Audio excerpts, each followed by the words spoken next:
Midnight here with another special report. Bendy and the Ink Machine, that charming little atmospheric indie title that so badly wants to be Bioshock but falls short in the substance department. Bendy takes clear inspiration from Bioshock with its ambiance and dystopian themes, and it does such a fantastic job immersing you in its world that it's a darn shame it can't stick the landing.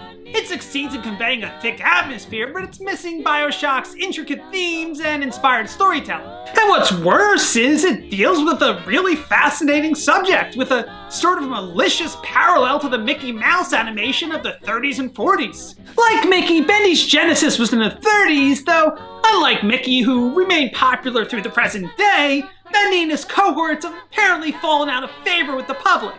30 years after Bendy's heyday, Henry Stein, the co-founder and former animator at Joey Drew Studios, which produced Bendy, is invited back to the studio by its namesake and co-founder Joey Drew. After Henry left the company, Joey invented something called the Ink Machine, which would create real-life versions of the studio's characters. When Henry returns to the studio, he finds that, okay, you have to do that, and from there, and that, so then you have, oh, come on! Despite its thick atmosphere and gorgeous sepia tones creating the feel of a living cartoon, the pacing is like pulling teeth. Before the game can even establish a consistent tempo, it slaps you with endless puzzles and fetch quests, or maybe it just seemed endless.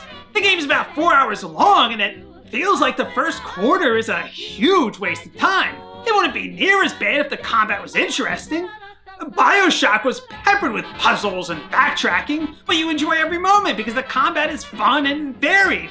But at least in the early going, Bendy is nothing but wave after wave of these inky creatures and you hacking said creatures with an axe. And even then, the combat is extremely imprecise, with you just kind of swinging the axe in Bendy's general direction and hoping for the best. It's like the developers sat through Bioshock's preamble and didn't bother sticking around to find out why fans loved it so much. It wasn't just the atmosphere or the combat or the thought-provoking themes, it was all of those things. Bendy's a visual feast, though even then the sepia tones have the side effect of making every corridor kind of blend together, and with no real nav info to speak of, you can easily get lost. That's a darn shame, because I could watch Bendy and the Ink Machine all day.